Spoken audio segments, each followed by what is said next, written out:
Hey guys, welcome to Mad Does Stuff. This week I'm making a table to match the chairs I made a couple of weeks ago. And that looks a bit like this. If you like the look of that, stick around. And while this intro is on, drop me a like and subscribe to my channel.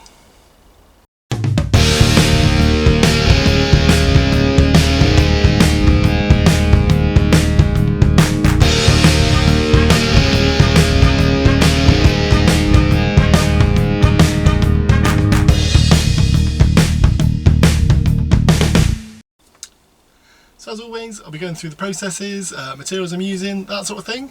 But I'm not going to do that in here, so let's pop out in the garden.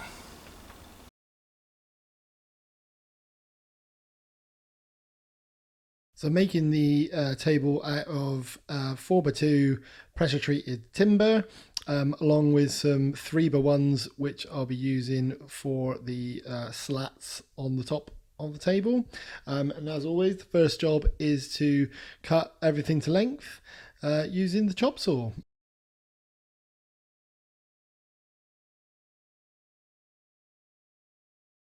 I'm using coach screws to hold this together, just with a butt joint, but I want all the heads to sit below the surface of the table. So I'm just using a 16mm drill bit or a spade bit in order to drill some recesses in the 4x2s. Once I've screwed this together using the coach screws, I'll later put some plugs in to hide the heads. Having drilled all the recesses using the 16mm spade bit, I'm just going through with a normal wood drill bit to pre-drill it to try and avoid some splitting in the wood when I drive the coach bolts home. And then I'm just assembling all the pieces together. I'm using a good squeeze of wood glue in all the joins before driving the screws home. And then that'll create the 3 squares, the 2 sides and the top. Notice here that I've got one of the rectangles looks different than the other two. The 2 sides, I wanted the edge grain in a different position, and on the top I wanted the edge grain so it'll be hidden. It's just a consideration that you might want to think about if you make one of your own. The same applies to the garden chairs I made in the same sort of style. The edge grain is either on the ends or or hidden in order to just get the right aesthetic that I was going for. Before I connect all of the rectangles together, I'm just preparing the slats on the tabletop. And the first job is to cut a hole in the center slat with a forstner bit. This is actually going to be where I'm going to stick my umbrella or my garden parasol when the sun comes out. And I've got that aligned with a bit of 4x2 underneath so that the hole will be in the same position, and that bit of 4x2 will form a support on the base. I'm just marking up where I'm going to put all of the screws. I'm trying to get them all in the same position for a uniform look, so I'm measuring those all so that the center is in the same place, and then I'm just pre-drilling them all and countersinking with the countersink bit before driving them home in the on the tabletop. I'm setting the center one first because obviously I want the hole for the umbrella to sit in the center of the table, and then the 2 end ones because I want the edges to line up, and then I'm just splitting the difference using some window shims. I'm just using some 40mm wood screws to secure the slats in position.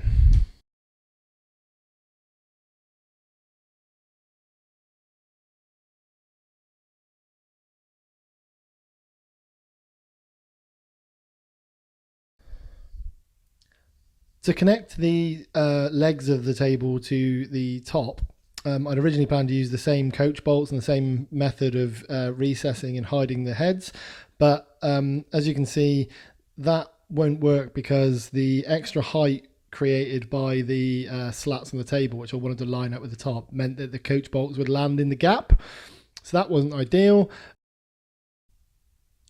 So this turned out to be a mistake. that I made. I didn't really think about it properly, so I've had to turn them round so those holes are on the inside and not showing, and then I've just angled some wood screws from the underneath to grab into the tabletop.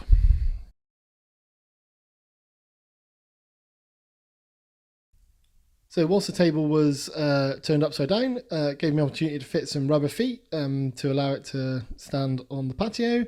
And also I fitted the bottom cross member, which you can see in the middle, but I didn't film actually screwing it together. So once the feet were on, that was the most of the construction complete. So all I was left to do was to fill some of the holes.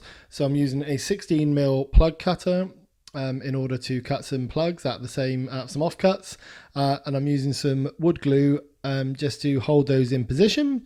And on the tabletop where I've countersunk the screws, I'm just using some wood filler in order to fill those holes, and I let all that dry, and then I can cut the plugs back flush in my Japanese pull saw and give it all a good sand using my orbital sander.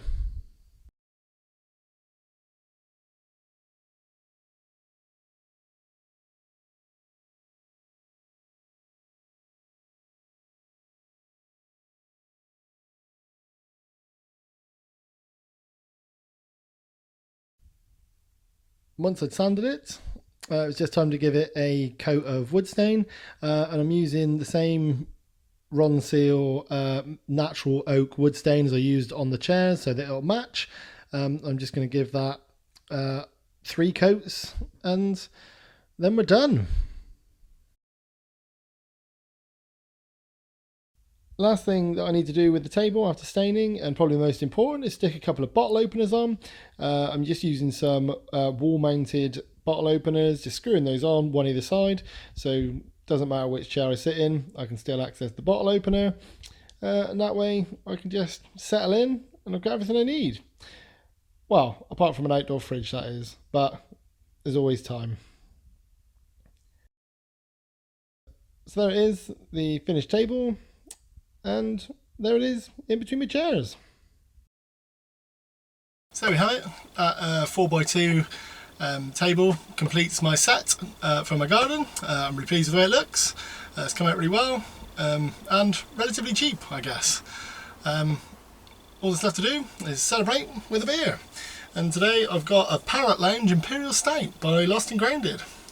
It's a nice one.